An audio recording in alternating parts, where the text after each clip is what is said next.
Merci maintenant d'accueillir Monsieur le Président et Amanda Duchimé.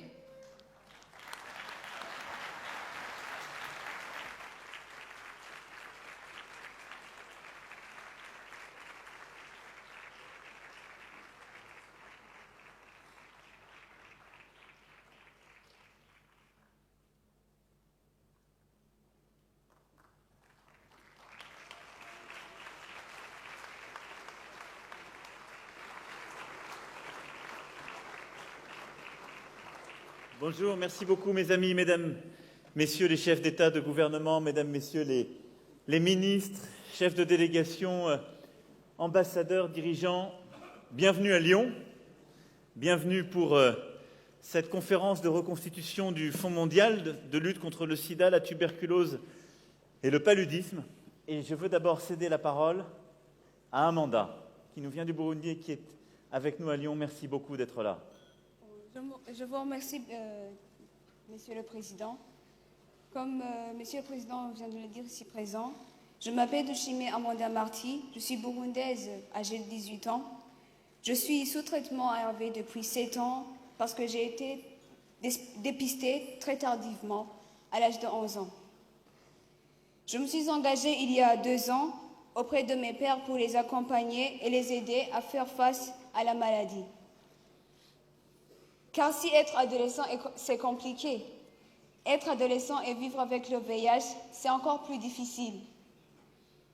Nous rencontrons des difficultés telles que la prise quotidienne de médicaments, les hospitalisations répétées, les discriminations et les stigmatisations, le poids du secret. Nous vivons et grandissons avec un sentiment d'un avenir incertain. C'est pourquoi c'est un honneur aujourd'hui, à l'occasion de la 6e conférence de reconstitution du Fonds mondial, d'être parmi vous, de porter en tant qu'ambassadrice du réseau Grandir Ensemble, soutenu par SIDAction, la voix des jeunes de l'Afrique de l'Ouest, de l'Est et du Centre. Nos constats sont terribles. Dans le monde, 68% de nouvelles infections concernent les adolescents et les jeunes. En Afrique subsaharienne, les filles sont particulièrement plus touchées. Seul un enfant sur 2 a accès au traitement.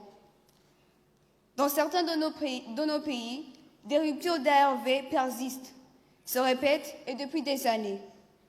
Nous sommes souvent les premiers à le subir. Les ARV pédiatriques sont largement insuffisants, ne sont ni adaptés ni diversifiés. L'accès au suivi biologique est également limité et irrégulier. Certains d'entre nous attendent plus de 3 ans avant de savoir si leur traitement fonctionne. Pour finir, du fait de notre statut sérologique, nous subissons de multiples stigmatisations et discriminations. Les autres ont peur de nous. Nous ne pouvons plus accéder à certains métiers, formations ou encore des bourses d'études. Certains perdent leur travail, d'autres sont rejetés par leurs amis ou leur famille.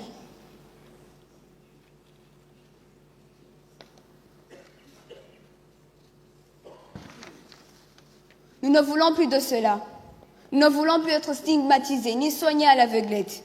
Ou encore moins que des personnes meurent pour des causes qui pouvaient être évitées. Pour nous, les enfants, ados et jeunes, le chemin est encore long. Nous, jeunes, vivons avec le VIH/SIDA.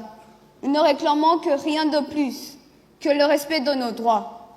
Le droit à la santé qui passe par l'accès aux soins et une prise en charge adaptée, complète et de qualité. Le droit à l'éducation, afin de s'épanouir socialement et professionnellement. Tout simplement, le droit de vivre et d'espérer un avenir.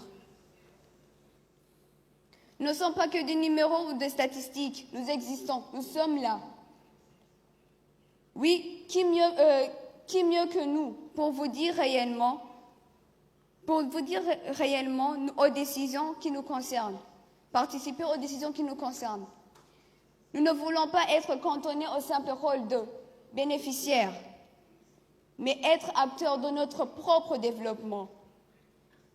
La réponse aux épidémies doit être construite par nous, avec nous.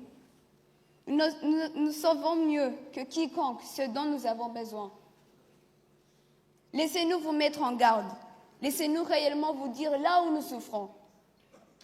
Notre santé, notre éducation, notre insertion doivent être des priorités. Comme l'ont exprimé mes camarades du groupe Jeunes hier dans la réception, en adressant leurs réponses à la lettre aux enfants de 7 ans, nous devons faire partie intégrante des réponses du Fonds mondial pour les droits de la maladie en tant que leaders et partenaires égaux. Notre vie a de la valeur. Vous ne devez jamais l'oublier. Aujourd'hui, nous n'avons qu'un seul choix, accélérer le mouvement et faire que cette sixième conférence de reconstitution soit un succès. Entendez-nous, impliquez-nous, accélérons le mouvement. Merci.